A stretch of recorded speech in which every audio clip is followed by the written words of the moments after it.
तो यार बहुत ज्यादा एक इंटरेस्टिंग चीज मैं आपको बताता हूँ। अभी हुआ क्या, कुछ दिन पहले हमें पता चला सीबीएसई टॉपर जिसकी 100% आई है, एक नंबर भी नहीं घटा है, वो कोलकाता का रहने वाला है। और उसने एक इंटरव्यू के अंदर ये बताया कि उसने साइंस हमारे चैनल से पढ़ी, मतलब आपके प्रशांत जैसे उसने साइंस पढ़ी थी एग्जाम टाइम के अंदर।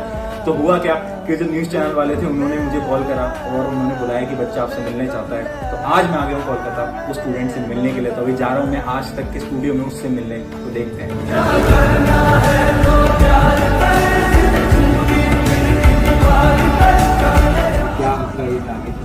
आगे तो मेरा इमीडिएट एम है जेई एडवांस्ड, और जेई एडवांस्ड में अच्छे रैंक लाकर किसी प्रीमियर आईआईटी में